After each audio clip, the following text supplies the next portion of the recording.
What does a US presidential campaign look like from the inside? I'm joined today by Nigel Farage to answer that question. Nigel, how are you doing and where were you over the last week?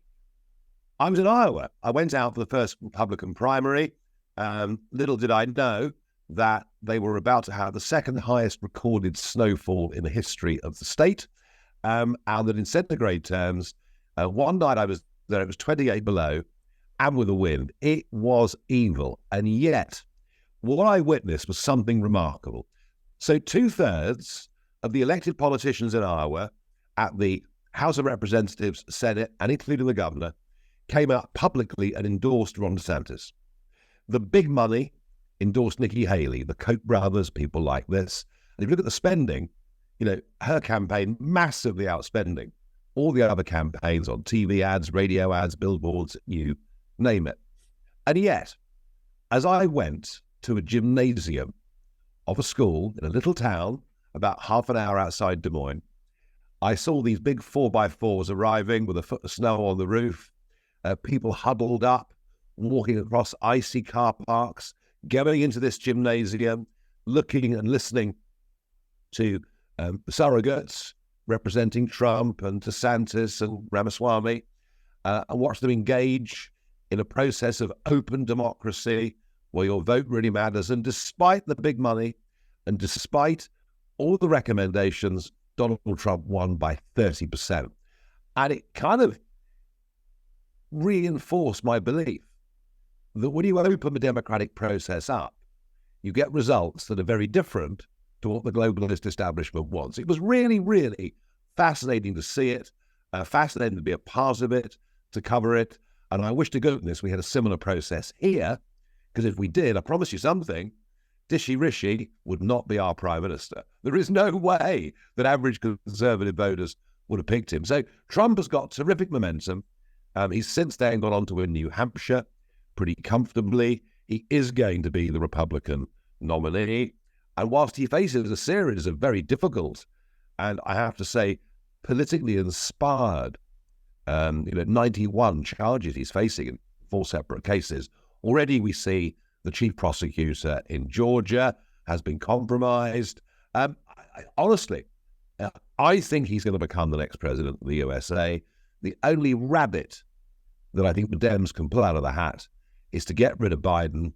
And who knows, maybe Michelle Obama would be the one that would give Trump a run for his money. But as things are going now, I think he'd be president. And here's the really interesting bit.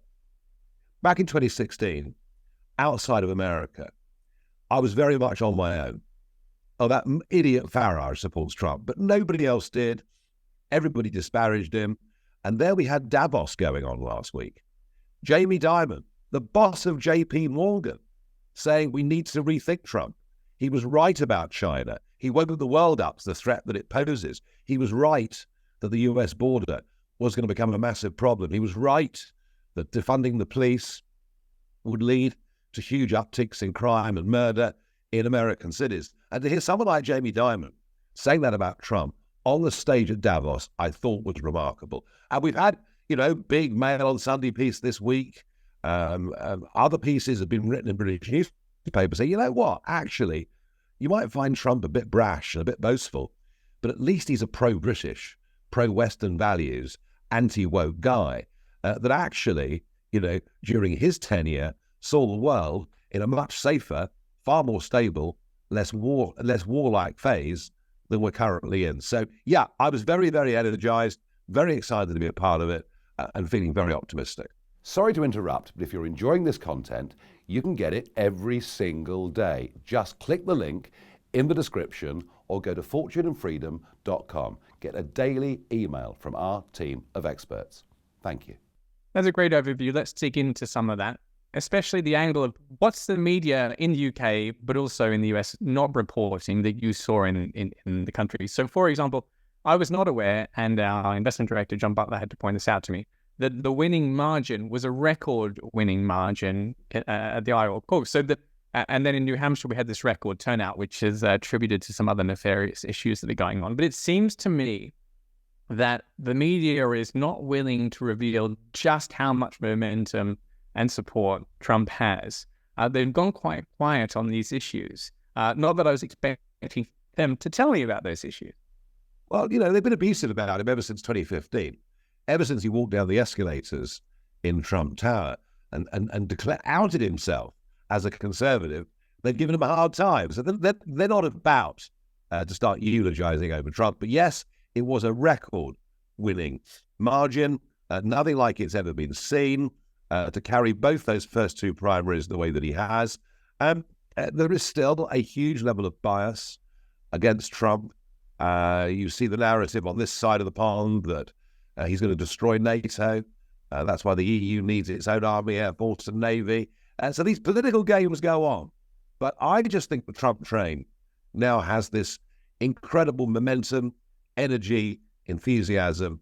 And in terms of his supporters, and there are huge numbers of them in America, I've just never seen a Western political leader engender that much love, that much support, and that much belief. And yeah, the media may not tell you that, but believe me, I've seen it with my own eyes. It's happening.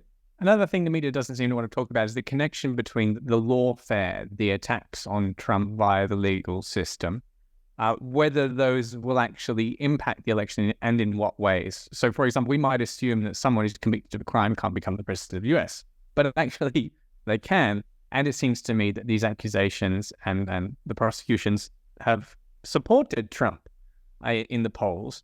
So the media is not really telling us the true story there either. Well, that's the irony, isn't it? I mean, Trump joked the other day.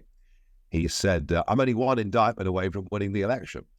Because every time he gets indicted, fair-minded Americans say, what the hell is going on? I mean, in Russia, Putin has put Navalny in the gulag. His one political opponent is in the gulag. And that is virtually what Biden is trying to do with elected judges, some of whom were elected saying we're going to get Trump in America. And so I think, as I say, fair-minded people can see that what is going on here is entirely wrong. But I believe those cases will all fall away. But as you're right, I mean, actually, even if he was in prison, he could still be elected as the American president. It isn't going to happen. It can't be allowed to happen. If they put in jail the leader of the opposition and the favorite to win the next presidential election, I hate to think what the social consequences in America might be. Well, thank you for watching, and I hope you agree it's never been more important to take control of your own money, your own financial situation. We do a daily free email, a Fortune and Freedom daily email with lots of knowledge, lots of insight. It's a very useful way of protecting yourself for the future. So please click the link in the description or go to fortuneandfreedom.com and get my daily email.